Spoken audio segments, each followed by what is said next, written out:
सारे तीर्थ धाम आपके चरणों में, हे गुरुदेव प्रणाम आपके चरणों में।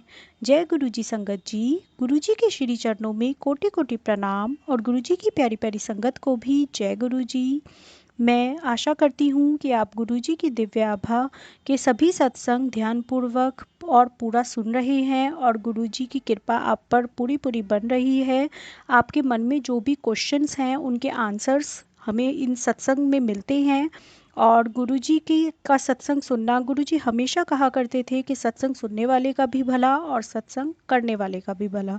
तो इसमें गुरु जी की दिव्य ब्लेसिंग्स हैं। तो आप गुरु जी के सत्संग का एक एक शब्द में ब्लेसिंग्स होती हैं, तो आप इनको पूरा पूरा सुने, अच्छे से पूरे मन से सुने और ये सत्संग, ये प्लेलिस्ट, ये वीडियोस और भी संगत को, नॉन संगत को भी सेंड करें, जिससे सभी को गुरु जी की कृपा दृष्टि मिल सके, सभी के प्रश्नों का आंसर उनको मिल सके। और गुरु जी के श्री चरणों से हमें ऐसे ही गुरु जी हमें जोड़े रखें, हमारा कल्याण करें, हमें हमेशा अपने आप से कभी दूर ना करें और ऐसे ही हमारा ये गुरु परिवार बढ़ता रहे। इसी कामना के साथ मैं सत्संग 617 शुरू करती हूँ गुरु जी के दिव्य मंत्र के साथ। ओम नमः शिवाय, शिव जी सदा सहाय। ओम नमः शिवाय, गुरु जी सदा सहाय। आस्था का अमृत। गुरु कृपा का वर्णन करने के लिए यदि मुझे 1,00,000 जीवाएं भी दी जाएं तो वह अपर्याप्त होंगी। उनकी अनुकंपा, प्रेम और संरक्षण के संदर्भ सबकी गणना करना असंभव है। प्रथम दर्शन के अवसर से अब तक मैं उनके बारे में उनसे सीख रही हूँ। आज भी किसी पर गुरु कृपा का संदर्भ सुनकर यही प्रतीत होता है कि उनके समक्ष हम सब बालक हैं, सीख रहे हैं। नवोदय। यह घटना अगस्त 1998 की है। एक दिन मेरे पति अपने कार्यालय से पहले वापस आ गए और बोले कि वह अपने मित्र विंग कमांडर चोपड़ा के साथ गुरुजी के पास जा रहे हैं। उस समय वह किसी संत, सन्यासी या महात्मा पर विश्वास नहीं करते थे, अतः उनका यह निर्णय सुनकर विस्मय हुआ। संध्या को 6 बजे जाकर वह अर्धरात्रि के पश्चात वापस आए। उनके लौटने पर मैं पूरा विवरण सुनने को उत्सुक थी, अतः घर आने के बाद जब वह बैठ गए, मैंने उन पर प्रश्नों की बौछार कर दी। क्या गुरुजी उपदेश देते हैं, भविष्य बताते हैं अथवा जीवन की दुविधाओं को दूर करने के लिए रत्न या मंत्र देते हैं? मेरे पति का उत्तर मेरी आशा के प्रतिकूल था। थोड़े से शब्दों में उत्तर देते हुए उन्होंने कहा कि गुरुजी ऐसा कुछ नहीं करते हैं, उनके यहाँ पर गुरबानी के शब्द बजते हैं। जय गुरु जी।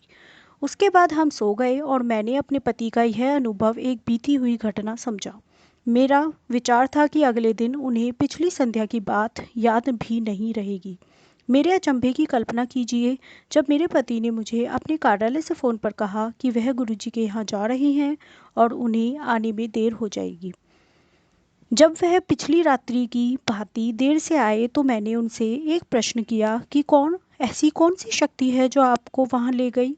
उनका उत्तर सरल था, वहाँ पर जो मुझे मिला उसे शब्दों में वर्णन करना कठिन है, उसको केवल अनुभव कर सकते हैं। उत्सुकतावश अगले दिन मैंने सपरिवार वहाँ जाने का निर्णय लिया।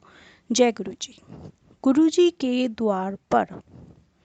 मेरे पति के तीसरे दर्शन के अवसर पर पूरा परिवार उनके साथ गया। गुरुजी के स्थान से 20-30 मीटर दूर से ही तीव्र सुगंध आने लगी। जब हमने उस कक्ष में प्रवेश किया जहां गुरुजी बैठे थे, वह सुगंध चारों ओर फैली हुई थी।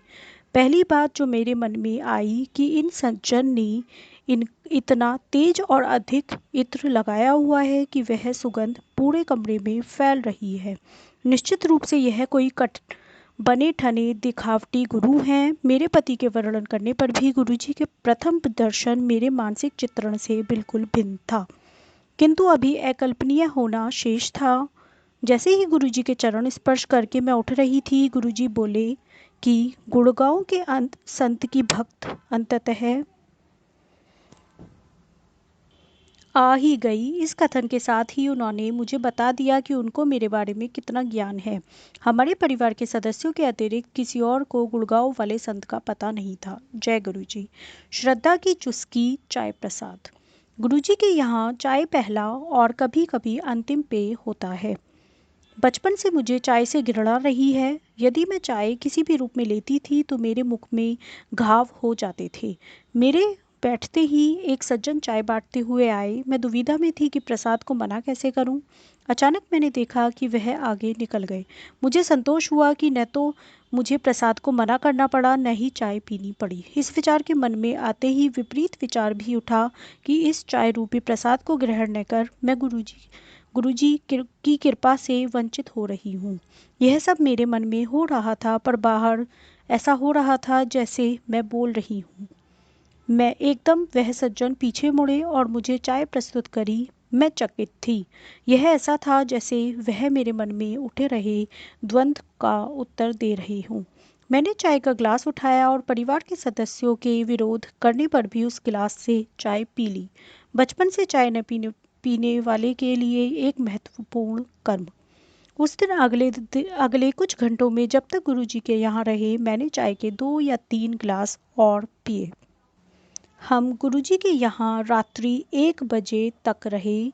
अगले दिन सुबह उठने पर मेरा मुख घाव से भरा होना चाहिए था और उसमें अति वेदना होनी चाहिए थी, पर ऐसा कुछ नहीं हुआ। मेरा मुख स्वच्छ था और किसी घाव के निशान नहीं थे। सब चकित थे।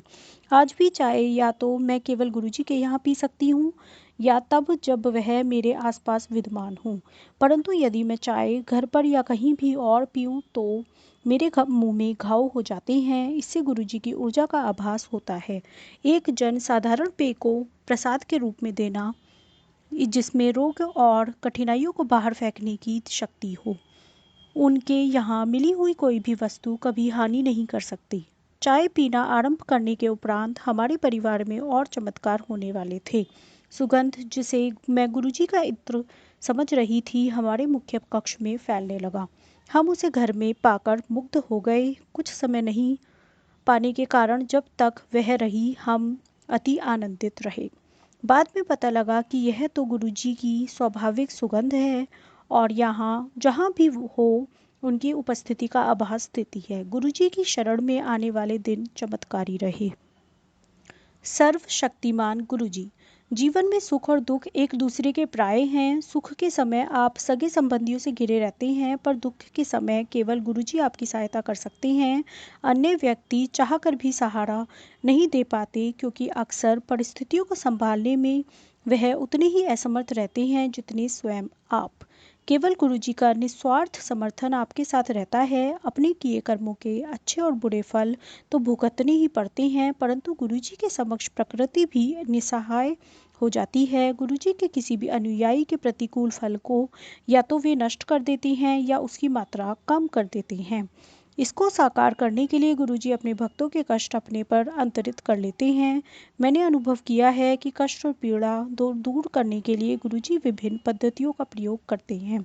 एक बार संगत में बैठे हुए मुझे सिर में तीव्र वेदना हो रही थी। यह इतना अधिक था कि मैं कुछ भी खाने पीने या सोचने में असमर्थ थी। अचानक गुरुजी ने मुझे बुलाया और कहा कि उनके सिर में बहुत दर्द है और मुझे कुछ देर के लिए अपना माथा दबाने को कहा।